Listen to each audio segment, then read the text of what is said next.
Didn't they have waited another week or two? Why? Well, good morning. It's 9:01. This is Rich, and welcome to this month's Aftermath. We're going to kick off here, talk about markets and more, and we've got some good stuff to talk about here this morning for a change. So we'll dig in here. Did want to give a quick reminder, a couple of things. Number one, we've got our 2025 marketing cards out. Also, for those of you, if you're not getting the opening bell phone call, the email in the afternoon, you can get signed up for that. We'll be glad to add you to our database. So what's happening in the markets right now? Well, this is before yesterday's report, but to me, as we go forward, these are still probably the biggest factors we've got going. South American crop production still probably at the top of the list. We're going to be watching weather down there certainly as we go forward. It's kind of like middle of June, so we're kind of moving into the important period here over the next couple of months, and we'll continue to pay attention there. The world veg oil markets have been a big story here over the last 60 days. We'll talk about that with soybeans here in a few minutes, but that's certainly been a mover. The macro influences like the U.S. dollar trading at a 24-month high. We've got crude oil going up and down depending on what's going on a given day. The oil market tends to pull corn one way and the other, so we'll watch it kind of closely. The fund positions, what are the funds doing? We'll look at that here as well as we go forward. And then, of course, yesterday's USDA report. And in that report yesterday, we'll talk about the breakdown of the U.S. crops here in a few minutes. But South America, the surprise was that USDA did not raise the Brazilian bean crop estimate, kept it at 169 million metric tons. Just about every private analyst now is above 170. So USDA does tend to be a little bit slower in making changes.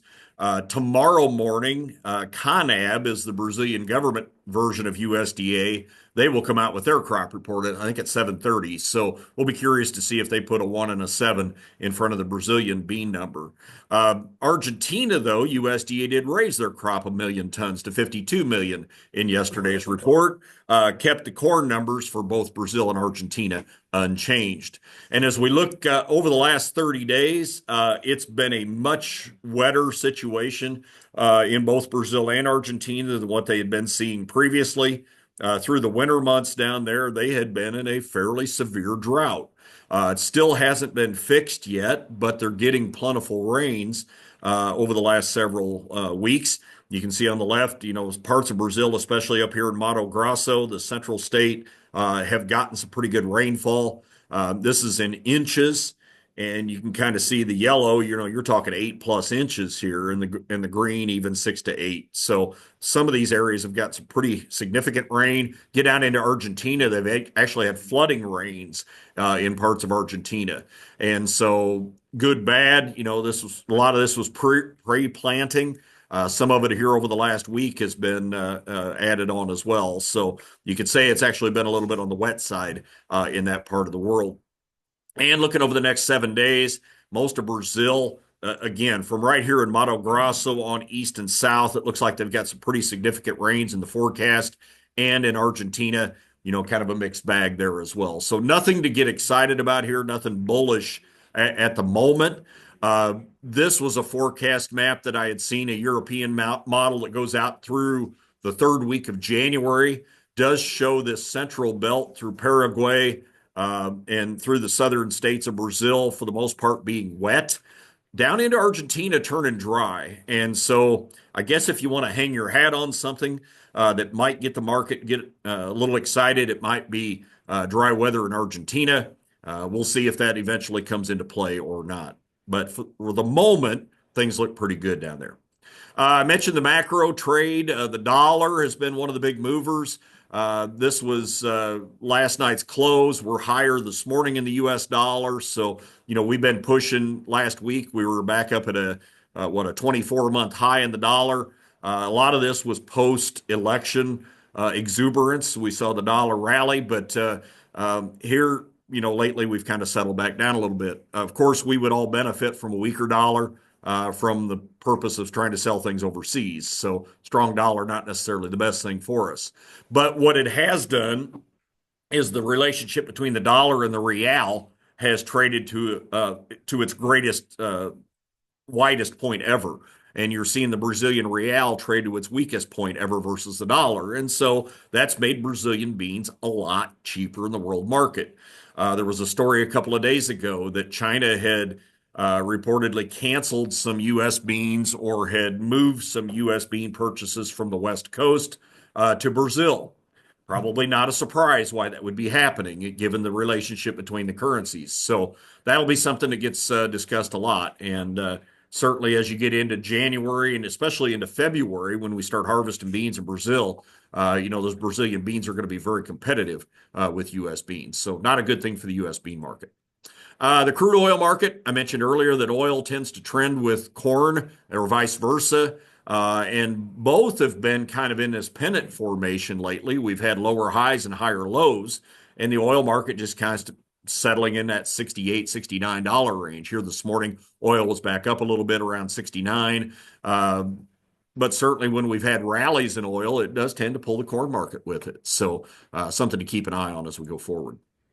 Now, looking back at the funds, what they're doing in grains, you can see the black line shows what they did. This is their net position combined in corn, soybeans, oil products, and all the wheats. And so they've been on the short side of the market all year. In October, they actually stuck their head above the water level just briefly. Same thing happened in November. They got long just a little bit with the buying in the corn market. Now they're back on the short side, short about 200,000 contracts combined. We'll look at each of the crops here in a minute, but they are long corn right now. They're short beans, short bean products, short wheat. So corn is the lone long position of the funds here at the moment, but they're not holding an excessively short position like they did back in the spring and back in the summer. So went on a huge buying run late summer. Of course, that was offset by a lot of farmer selling that we had, especially as producers emptied the bins of corn this past year. But one other market I do want to point out is the livestock market. Just take a second. I don't know how many livestock guys we have on the call this morning, but the funds are holding a record long position in feeder cattle. Show the longest position they've ever had on this date in live cattle, and they're holding a record long position in the hog market right now. And so we'll look at the charts here, and you can see what it's done. We pushed feeders back up, to the highest basically in the last few days, but the highest we've been since last summer. We've got live cattle pressing back against 190 once again in the February contract. So pretty strong market there. And hogs had made a contract high just last week, trending a little lower here yesterday, but holding at the 50-day moving average. So I do want to encourage folks, take a look at livestock protection. Livestock risk protection, LRP. LRP insurance is basically a subsidized put option. The government's paying nearly half the cost of buying a put. You buy it through your crop insurance agent. So if you've got cattle, hogs, you're interested in getting a quote, certainly get a hold of your agent. They can get you some information on this. But LRP has become a very, very big deal over the last couple of years, especially with the run-up in cattle futures. We've seen a lot of brokers around the country, commodity brokers, now getting licensed to sell LRP because, quite frankly, it's cheaper than buying put options on the Board of Trade. So I encourage you to take a look at that. So looking at the crops, let's start out with corn today. The big story in corn is export business, and we've talked about this last month, that exports are running well ahead of the normal pace, very front-loaded this year. And Susan Stroud put this out the other day, showing that sales so far year to date running 270 million bushels ahead of the pace needed to reach USDA's current estimate. Well, yesterday, USDA raised that estimate 150 million bushels. So they're playing catch up with their numbers. The question everyone still has is, are these sales very front loaded? Was Mexico buying a lot of corn early, anticipating there was going to be tariffs put in place later on in the year? Or is this pace going to continue? That's the question nobody knows the answer to. Mexico did suffer a very severe drought this year. And so you could make the argument that, yeah, Mexico is probably going to need to import more corn anyway. But that's the question. Is this pace going to continue through the year? or is it going to slow down here as we get into the new year, especially post-election? So we're going to be watching this pretty close. Every Thursday morning is when we get our export sales report out. We'll get the numbers tomorrow morning, see what the pace is running, see how we're doing as far as keeping up with what we did in years past. But yesterday, USDA playing catch up with their numbers. Did not change any production numbers in this report, by the way. They never do in December. They'll wait until January and come out with the final production estimates for the year. So production still at 15.1 billion bushels, but USDA did raise the ethanol demand by 50 million bushels. That's a record, 5.5 billion bushels. I don't think that can get any bigger because we're pretty well limited. We've only got X amount of ethanol plants in the country. And so we're trying to push those plants as much as we can, but that's about all we can do. On the export side of things, though, that's where you've got to grow the demand. If we're going to, we've said this in the past, if you're going to chew through, 15 billion bushels of corn, you need somebody overseas to buy it. And so that's what's happening. We're seeing exports pick up 24.75, still well below the record we had back in 2020 and 21. When China was a big buyer of U.S. corn. But again, that's a nice resurgence. That extra 200 million demand reduced ending stocks down to 1.738 billion. So it's kind of encouraging that we could have a record U.S. yield this year and still see ending stocks drop a little bit. But that was because acres were down about 4 million this year. So that's the math. Average farm price at 410 was unchanged. And so somebody said yesterday, maybe the most important or the most interesting part of this report wasn't the growth in export demand. It was that USDA didn't raise the average farm price because of the extra demand. So does that mean prices are stalling out? What's their thought? Are they just behind? Time will tell, I guess. But this is a chart I continue to update and show you. With that extra demand, our stocks to usage this year is actually going to drop back a little bit now with the extra usage. And so average farm price still at 410, but we're not seeing this excessive number. We were concerned that maybe we would press this number up to 12, 13%. Maybe not the case with this extra demand. So, there's that adage that low prices are the cure for low prices. And I think we're seeing that play out in the corn market, especially with that early season low that we had late last summer. That seemed to stimulate some new demand. So I mentioned ethanol a minute ago. Ethanol pace right now running strong as well. Brock shared this chart the other day that, ethanol on a weekly basis, we're cranking this stuff out. We'll get another report today at 10 a.m. Probably show that we've had another good week of ethanol production again. So we'll see how this continues to run, but we're still running well ahead of the 5-year average on ethanol as well. Now, the other encouraging thing for the corn market is the world numbers. Not only are U.S. stocks down, but world stocks to usage continuing to slip as well. You've seen some of your bigger producers, Ukraine, certainly the big one, but Russia, France, some of the other markets around the globe have had a little bit of a hiccup in production this year. So the world numbers are coming down. That said, part of the reason for the world numbers coming down is the United States, because this is a great chart that Susan put out. The stocks to usage, if you just look at the U.S., Brazil, Argentina, and Ukraine at 9.4%, but if you take the United States out, it's down to 3%. And that's the lowest we've had in 30, 40 years. So the U.S. is the player in corn. But what this also shows is that the rest of the world is not exactly swimming in a lot of corn at the moment. So if something were to change, if China were to step up and need to buy corn, certainly the U.S. would be waving our hand and saying we're the big player out here right now.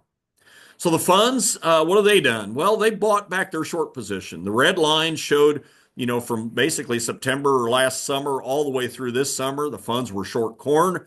Here this fall, they finally surfaced and gone to the long side of the market. As of last Friday, long about 90, almost 100,000 contracts of corn.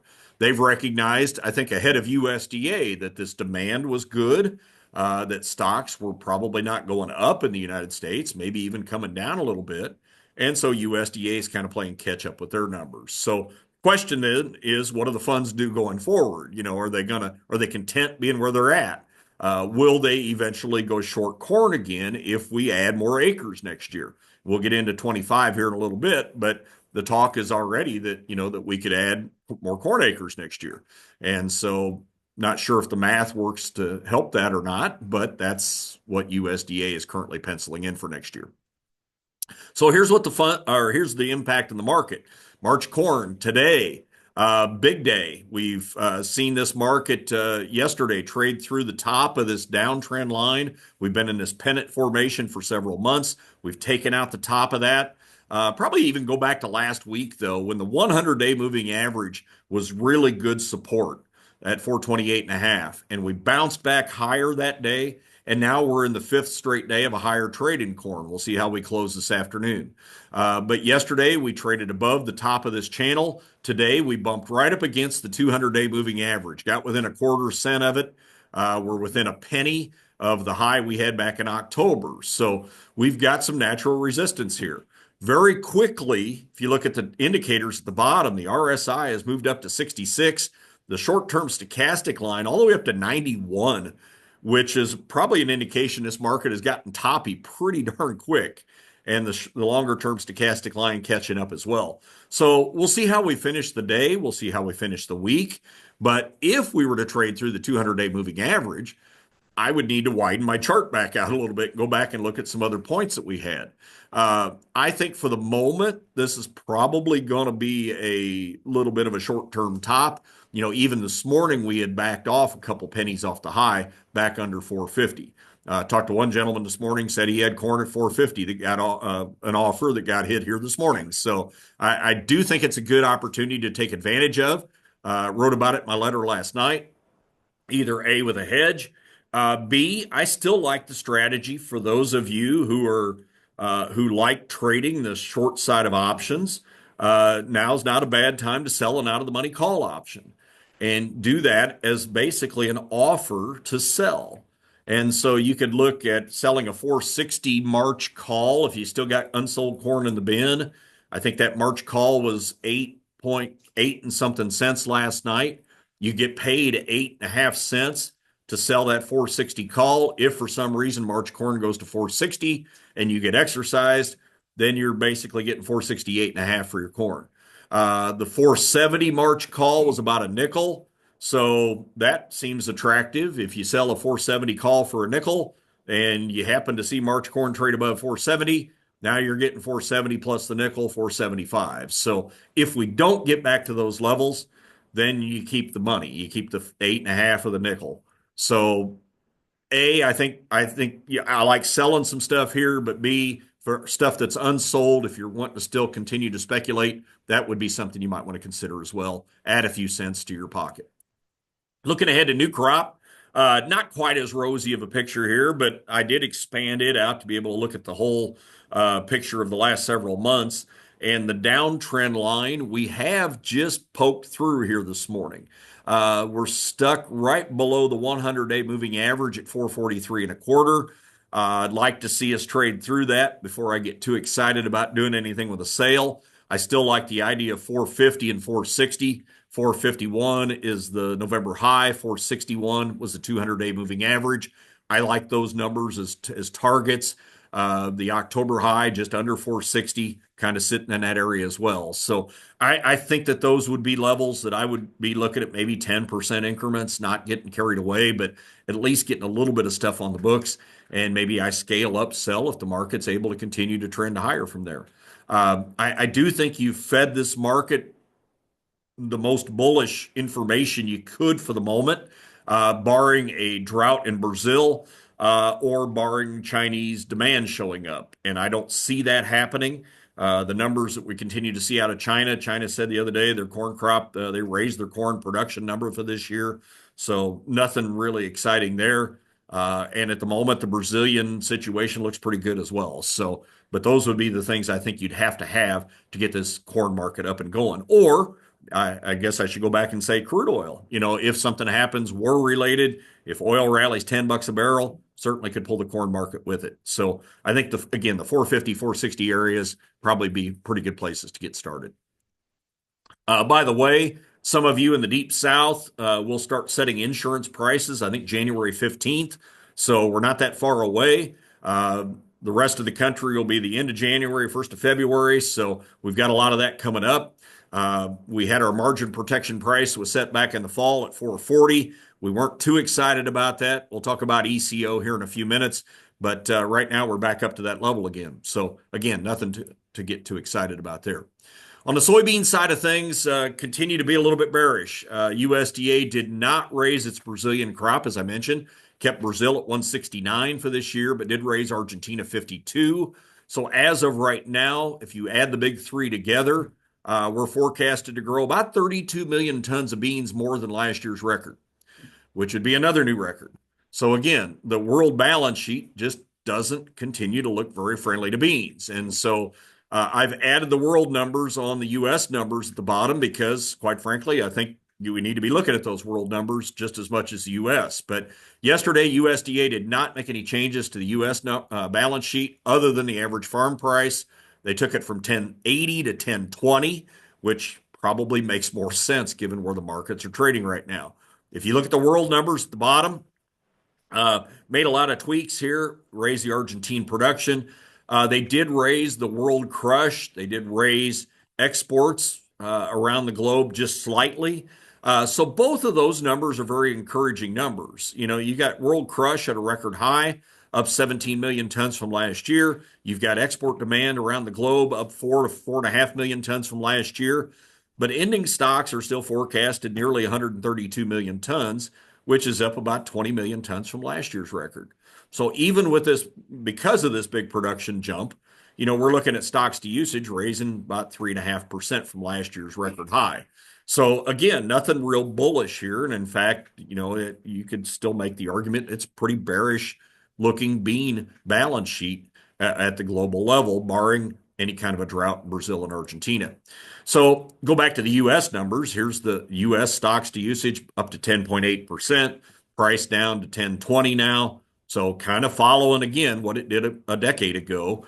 And the fear, I guess, going forward is if, you know, U.S. production next year is decent and our stocks continue to rise, will the prices continue to go down like they did out into 2015? So that would be the fear that I've got going forward. One of the big stories in beans, I mentioned veg oils earlier, is the imported U.S. Or the imported used cooking oil coming out of China. This is about to get pretty exciting, I think, here come January 20th when President Trump takes office. What's going to happen with tariffs? What's going to happen, you know, both directions. But Congress has already started to take notice of this now that, you know, they've passed these laws to try to stimulate biodiesel demand, biofuel demand, without the capacity for the United States to raise as much biodiesel as we need without feedstocks coming from other countries. And so basically the government is, you could almost say that we're supporting imports of Chinese cooking oil coming to the U.S. So Congress now is saying, well, maybe we got ahead of our skis here, and they're starting to take, you know, talking about taking action themselves. So we'll see where this goes, but I just thought this was kind of interesting to show that chart of how dramatic that move has been. But in the big picture, you know, you look at soybean imports by China, you know, you can see over the last 4 years, you know, the U.S. has continued to grow the cumulative imports from of China of U.S. beans, but Brazil's growing a lot bigger, a lot faster pace. And so that's still the big story. So the flip side of that is U.S. demand domestically. If you go back here and look at domestic crush forecasted at 2.41 billion bushels.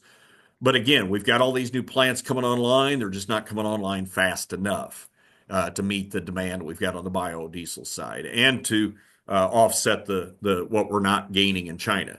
I mentioned the Brazilian real earlier. Thought this was kind of interesting. If you look at the change in futures, U.S. versus Brazil. And again, Brazilian beans have not gone down as much because of the currency situation. So they're kind of getting the best of both worlds. They get paid for beans in dollars. They sell them overseas in the real. So they kind of get the best of both worlds there. So the funds are short beans, still short beans. Don't have a reason to go long beans. The story is still bearish in soybeans. So I think the funds are comfortable being on the short side of the bean market. And when you look at oil and meal, we had this big run in soybean oil, and then it's faded. We saw several Asian buyers step in to buy U.S. bean oil because of the lower crop in India, but that has gone by the wayside. Bean meal, this is the offset of the big oil story has been the meal. How much meal that we're raising in the United States and the meal supply being huge. And so good time to be a hog farmer, I think. Meal prices ought to be pretty cheap right now. Poultry farmer as well. So, that's the offset of this. But again, the funds don't have a reason to want to get long this market, barring a big weather snafu in South America. So we're just kind of scratching and clawing to hold this 975 area in January soybeans. Even in the corn markets moved up, the wheat markets moved up, soybeans have really not. And so we've poked our head above $10 here a couple of days ago. It was a good time probably to liquidate some old crop beans if you had any left. The indicator lines, the RSI at 47, stochastics pretty neutral here at the moment, hanging right around this 990 area. So again, above 10, you got the 50-day moving average at 1004, the gold line, 100-day at 1017. Those might be a couple of pricing targets if I've still got old crop beans. But I probably want to get rid of my beans by the end of January because you're going to have a huge Brazilian bean crop coming on the world market come February.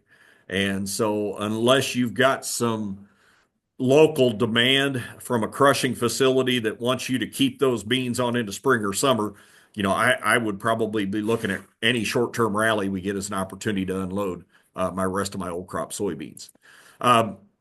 November beans, not a real good situation here as well. We're still back above $10. Again, probably the gold and the purple line at 1031, 1044. Those would be a couple of pricing targets that I would have today. And probably want to be a little more aggressive on selling new crop beans than corn at this point in time. Because of the size of that South American crop and the amount of continued competition that we're going to see there. Outside chance of a rally, you look at this downtrend line, which is probably up around 1080 right now. And then you got the 200-day at 1095. Those might be a couple of places to put some long-term targets in as well. Wheat, probably the biggest story in wheat has been the change in the crop conditions over the last 3 months. And this was a 60-day map. This was put out about a week ago from Empire Weather, but showing that the precipitation anomaly and since October 1st, holy cow, the Dust Bowl region has been anything but the Dust Bowl. They've gotten more than ample rainfall, and it's changed the outlook for Kansas City wheat. With that additional rain, all of a sudden you saw crop conditions improving every week through the month of October into November. And so now you've taken out that bullish story that we had as we went into fall. Now, USDA yesterday just made minute changes. They raised imports 5 million bushels, raised exports 25 million bushels. So ending stocks went down 20 million. Still a big number, still around 800 million bushels. No change in the average farm price at 560. At the world level, though, you did see production down. The EU crop was down 1.3 million tons. Saw some other tweaks to some of the numbers as well. But world exports dropped. Ending stocks actually went up slightly in this report. So that was a little bit bearish for wheat, kind of offset the somewhat friendly narrative that we've seen lately. Some people are still trying to talk up the situation in the former Soviet Union as being bullish. The Russian wheat crop continues to struggle. So we'll see if that eventually has an impact on their exports. But Andriy Sizov, I follow him quite a bit. He's got a pretty good thumb on what's going on in the Russian crop, and they're continuing to talk that crop down a little bit. So we'll see. USDA's been a little bit slow in making changes again this year.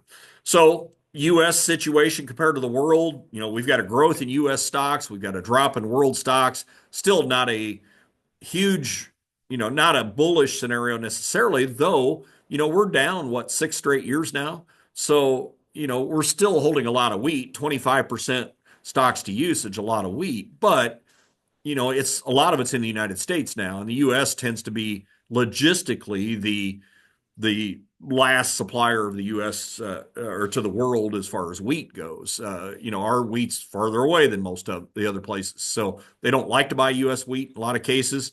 Sometimes they have to, but this is where they're going to have to go if world stocks continue to drop. So here's what the funds are doing. Funds bought back a lot of their short position going into fall, kind of followed what the corn market did, and now they've turned sellers again with the better crop conditions. They're short about 70,000 contracts of Chicago wheat. You can see what the impact has been on the market. We've taken wheat from 656 back in October down $1 to the low that we just made here at the beginning of December. This 550 area seems to be decent support though. I had wheat in the not zone for several days. We'd had the RSI down to 30, stochastics down in the 20s. And now you've seen what tends to happen when we get an oversold market. You've seen a nice bounce. And now the 9-day moving average has turned higher. We've traded above the 20-day. We've traded through the downtrend line. So here at the moment, we're getting a nice little bounce. And I think you got to give credit to the corn market as well for that. Where do I have my offers? Right up here below $6 at the 50 and the 100-day moving average. I'd probably be at $5.95. You get up around that level, that's what, 15 cents. I'd probably be getting some hedges on the books for this year. And if you get back to that $6 level, you're going to have the RSI probably up close to 70 and the stochastics probably moving into an overbought market. So that's where I'd be looking right now. Outside target, probably the 200-day moving average up around 6.25, be another good place to be offering some wheat. Kansas City wheat funds are short nearly 40,000 contracts, which is about the shortest they've ever been at this time of the year. Again, really driven by that rain. If you look at the path of the funds selling, it's really matched that month of October when we got all the rain in the southern plains. And you can see the impact what it had on the market. We took wheat down $1, similar to Chicago wheat. We've pushed back above the 9 and the 20-day moving average. I would look at these targets around $5.95 and then 6.25 again as targets to be hedging some KC July wheat. Looking at Minneapolis wheat, no friends here. Funds are short a record 35,000, 36,000 contracts as of last Friday. And if you look at the impact on that market again, it's been a 90-cent drop from the high. Again, we had an oversold market. Funds have bought back a little bit of their short, back above $6. Again, very similar looking chart. We haven't seen this in a long time where all three wheat markets seem to be running in tandem. But around 620 be the first sales target here for wheat in the bin, and then probably looking up around that 660 area for another target. And again, RSI at 52, stochastics are rising. Be looking for an opportunity here with another 10, 15 cent bump. Finally, in cotton, I think about the cotton market. I think about Lucy and Charlie Brown. And Lucy pulling the football out. That seems to be what the cotton market sees happen almost every month. We get news that China's doing this to try to stimulate its economy. It's lowering interest rates. It's putting out, financial incentives, all this stuff, and it doesn't seem to do anything good for the cotton market. And so the price doesn't rally. We don't see new export business like we hope it's going to do. Now, yesterday we did get an update for cotton. Cotton was the one crop that did have a production report out. USDA did lower the yield slightly to 792 pounds. You can see versus last month, they did a bunch of shifting here, but overall didn't have a big impact over in the big picture. Generally speaking, the Southeast got a little bit better. Southwest got a little bit lower on its yield. Production at 14.3 million bales, still at a lowest we've been since 2015, or excuse me, other than last year, I guess. And when you look at the numbers in the balance sheet, USDA did lower its demand from unaccounted or residual, which raised ending stocks to 4.4 million bales. That was up 100,000 bales. So again, nothing friendly here. A little bit on the bearish side, highest ending stock number we've had in several years. And export demand continues to probably be at a pace not to reach this 11.3 million bales. So the situation, barring a change, still continues to look a little bit bearish here. So world U.S. stocks continue to rise. So for any of the soybean guys, that are hoping that we'll see soybean acres shift to cotton this coming year. Doesn't look like that's likely to be the case. There's not a need for more cotton acres, and in fact, it may actually tend to move the other direction. The funds still short the cotton market, been short now for several months. Again, no real bullish news. We get all excited when we see something about a stimulus in China or whatever, but then it tends to kind of fall flat on its face. And so cotton continues to be in a downtrend. Where some of these other markets, corn, wheat, we've been able to push above the downtrend. Cotton's not been able to do that. We made almost a double bottom back here in November, trying to go back down again here this morning. So this market doesn't have too many friends. RSI at 32, stochastics quickly moving towards oversold. I don't want to be a seller today, but again, watch the indicator lines. And when we saw the stochastics cross last week, probably was a sign of we needed to at least put on a short-term sale when we were above 70 cents. Now here we are back down around 69 cents. So where do I sell? Probably look at the purple line, which is up here at the downtrend around close to 72 cents. Probably be a good target if I have some old crop cotton. New crop, I don't want to be getting excited yet. I do think you're going to see a little bit fewer cotton acres this coming year. I don't know what they're going to go to. Probably see some acres go to sorghum. Probably not soybeans at this point, unless people just don't want to put the money in inputs. With cotton being a high-priced crop, maybe you do see a little bit of a few more bean acres, but I would think sorghum acres probably make more sense than planting cotton this year. So, 72, 73, 74 cent cotton, probably an area where I'd want to maybe start putting some hedges on for this coming year. So looking ahead to 2025, Farm Doc shared this about a month ago. These were their forecasted returns for this coming year on corn, bean ground in central Illinois. We've seen these numbers. The good news, I guess, they're not as negative as last year, but, we've got some opportunities. I still feel we'll get opportunities with price movement like we're seeing today in corn. So we just want to take advantage of those when we get them. But if you look at the baseline projections that USDA put out about 3 weeks ago, these were their acreage numbers for this coming year. And they had corn acres up about 2 million, had soybeans down about 2 million acres, wheat unchanged, cotton just down a freckle. So really not a big change there. They're using trend line yields for production and ending stocks of corn. They've got over 2.2 billion. I would shave 200 million off of that with the change yesterday in the demand, but that still takes you up over 2 billion bushels. Beans, even with 2 million fewer acres, they think ending stocks could rise back over 500 million bushels. Wheat stocks very comfortable, cotton stocks very comfortable. So nothing really here that gets you excited. Corn price at $3.90, beans at $10. My first inclination when I look at those numbers is the corn price is too low and the bean price is too high, given what we see today. So we'll see what happens down the road. Again, these are not based on surveys. These are just based on Washington math. So take that for what it's worth. But we put together this tool called the profitability matrix, and the idea behind the tool is to be able to look at your different crop insurance with forward marketing and how they offset your expenses to be able to tell whether you're going to make money or lose money given whatever happens with yield and price. And so I like to see things in a picture. And so that's why we built this tool. And so we've got crop insurance on the left. We've got expenses in red. We've got forward marketing in green. And then the matrix is going to show us county and individual yields across the top and harvest prices on the left-hand side. And then, of course, the green in the matrix is where we're making money. So if we have good crops and good prices, of course, we know we can make money. And if we don't, then we're in red.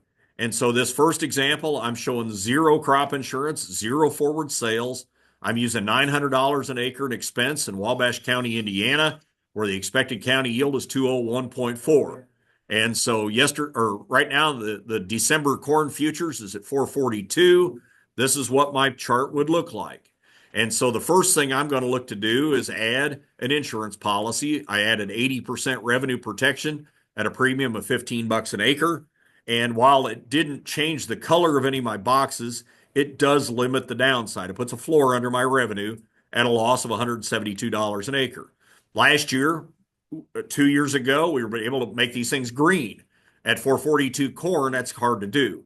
And so depending on what your expenses are. So if we were to add SCO, which is this band from 80, wherever my individual coverage is, up to 86% of county coverage on top of my individual coverage, add $5 an acre in premium, then it doesn't change the colors of a lot of boxes. It does change a few up here to green, but it does raise my worst case scenario now to a negative 122. And I'll talk about the other alternative to SCO here in a minute. If I decide to add ECO coverage this year, one of the big deals about ECO is the subsidy rate. USDA, or not USDA, but the RMA voted, or Congress voted, to increase the subsidy from 44 to 65% on ECO coverage. ECO is this band from 86 up to 90 or 95% county coverage. And so by bumping that up to 65% subsidy, it takes about $10 off the cost of it. So last year, for an example, in this particular county, it might have been $28 an acre. This year, it's $18 an acre to get roughly $100 an acre in coverage. And in the past, I've always thought if you were below 3-to-1, if you could get $100 an acre in coverage for spending less than $30, I didn't think that was a bad deal. Now, if you're getting $100 for spending 18, that's a pretty good deal because of the added subsidy. And so I encourage everybody to take a look at that if you're trying to get enough coverage to cover cost of production. And so if I put that in here, then it doesn't quite get me all my boxes back to green, but it does add me, goes from negative 122 to negative 56. So it net adds me about $70 in gross revenue. But if I'm also fearful of prices going down, then I can look to forward sell. If I sell half of my APH at 460 460 December corn for next year, we're not there today. But if the market does rally, and I assume we'll get a chance at some point in time, then I've turned most of these boxes on here at least some shade of green. And so I encourage you to sit down early this year, look at what you can try to lock in. One of the alternatives to SCO, you might save yourself $5 or $6 an acre, would be to sign up for the county ARC program. And they both kind of do the same thing. They're both county coverages, protections, start at 86%. ARC County is free versus buying the SCO. But ARC County also pays you on 85% of base acres, where SCO protects 100% of planted acres. So you want to make sure you got some base acres if you're going to utilize that ARC to cover this middle band from like 86 down to 80, like we're doing here. Might save yourself a little money there as well. So there's a lot of ways to skin a cat this year. It's not as rosy a picture as what it was last year or the year before, but we still think we've got some ways to go about this. So I mentioned the farm program. For 2024 crop, we still did have a farm program, and a lot of folks this past year did sign up for the county ARC on corn especially versus buying the SCO. And the reason is the county ARC price was $4.85. The SCO was at $4.66. So you picked up an extra 19 cents. Right now, the projected market year average price, according to the government, we said earlier, is $4.10. So depending on what your county yields are this year, can we go down below that 86% trigger? Well, you got a better chance with the ARC program than you would have with SCO, and ARC was free. And so here's an example again for Wabash County, Indiana. I'll be over there tomorrow speaking. But if you look at comparing SCO to ARC, and because ARC started at $4.85 and SCO started at $4.66, the crop insurance harvest price was at $4.16. In this particular county, that's 6 percentage points of coverage. Their expected county yield for crop insurance last year was 195.5. If I said that the county yield came in at 208.5, which was where the ARC county was, you would not get a payment. And even at 195.5, we were not down enough. We weren't down 14% on price to trigger any kind of a payment for SCO. But the ARC program, if the county yield comes in unchanged versus the FSA expected yield, and in this example, I shaved some of my acres off, said we got fewer base acres, we're still looking at $11,000 ARC payment. So I do think there's going to be some ARC payments around the country for counties that did not have really good yields. If your yields were 5, 10 bushel higher than the expected county yield, then ARC may not pay you anything. But in some places, and I know in eastern Indiana and Ohio, for example, where the yields probably are not that excessively good, then we're probably looking at seeing some ARC payments this year. Now, for next year, what do we got? Well, right now, we do not have a farm program. We do not have a bill in place for 2025. This was a survey that was put out last spring of a bunch of analysts saying, when do you think we're going to get a new farm bill? And the majority thought it'd be the first half of 2025. So will we get an extension of the old one? That's, I think, the best case scenario right now for all of us. And we're coming right down to the nitty gritty on this thing because Congress doesn't even have a spending bill in place for next year. And so here by the end of the year, they've got to either pass a continuing resolution or something in order to be able to have money to spend to start paying bills here in the 1st of January. Keep in mind, Congress doesn't take office until next year. So you're still working with a split Congress right now, as well as with President Biden in office. So trying to get something passed right now at the end of the year probably seems like the odds are somewhere between slim and none. But if we get an extension of the current bill, which I still think is likely to happen, and from what I read, they're trying to slide that into some of this CR language. If we get an extension of the current program, then the numbers on the far right in red would be the ARC benchmark prices for next year. And so from 485, we would go up to 506. That's a 5-year Olympic average price. So we're throwing out the high and the low of the last 5 years, average the other 3. So that price is going up. Beans are going to go up to 1220. Wheat's going to go up to 670, whereas the crop insurance price for like SCO, for example, right today would be 442. That's December futures. November beans are at 1010. So you can see a huge advantage for the ARC program. The one thing that I didn't mention a minute ago is that ARC and SCO are exclusive. You can only do one or the other. You cannot do both. So for that middle part of your protection from 86 down, you have to make a decision one or the other. And I clearly favor the ARC program this year versus doing SCO, assuming you have base acres. Because again, these programs pay you on 85% of your base acres, not on what you plant. If you got a farm with no corn base, then the only way to have that extra protection in there would be to buy SCO. And you can do this by farm, by crop. So you can do one crop one crop the other program, PLC if you wanted. You can see the PLC prices on the left. I know there's a group that's out here wanting to try to get these PLC reference prices bumped up as well. Quite frankly, versus the ARC prices right now, that's a no-brainer. I'd still do the ARC program. There's no reason to want to, if they bump this to 410, I'd still probably favor the ARC program with a 506 price.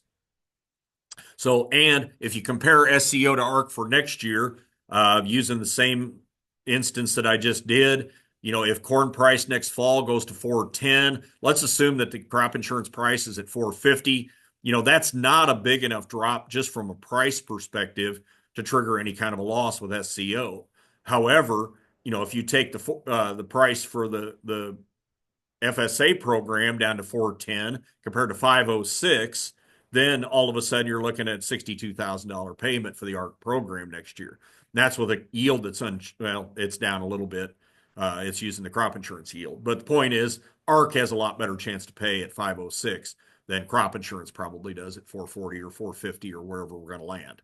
So definitely favor that ARC program for next year. Again, come down to what does your base look like? Do you have base acres for those crops?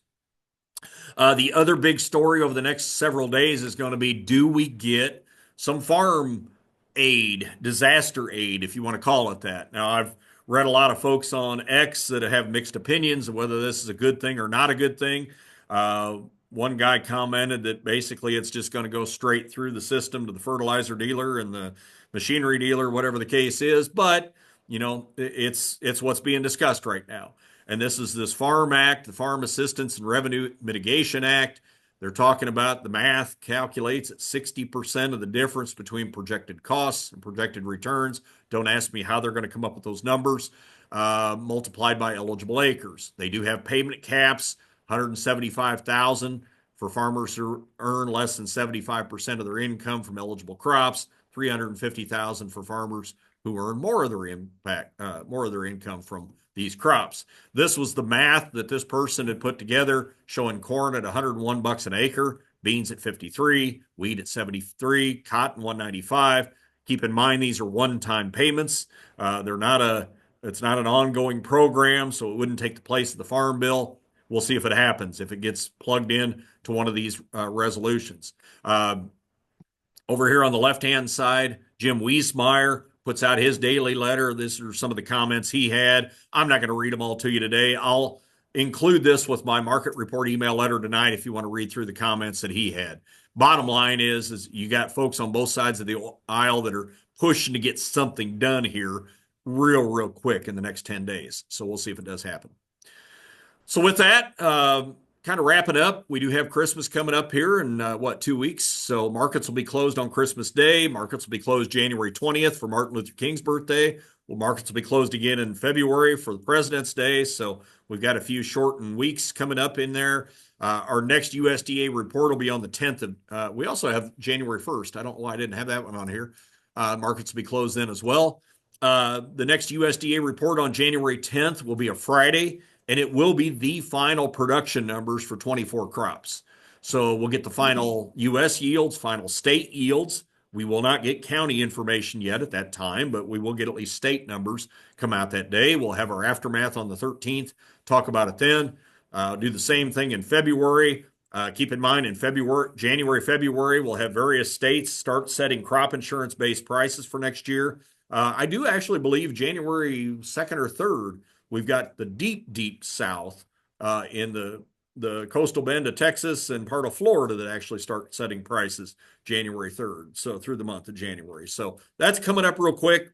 Don't know if that's a good thing or a bad thing. We'll see where the market does between now and then.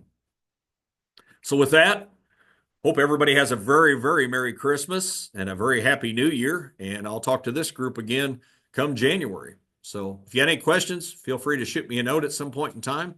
Thanks for listening, and we'll talk to you again soon.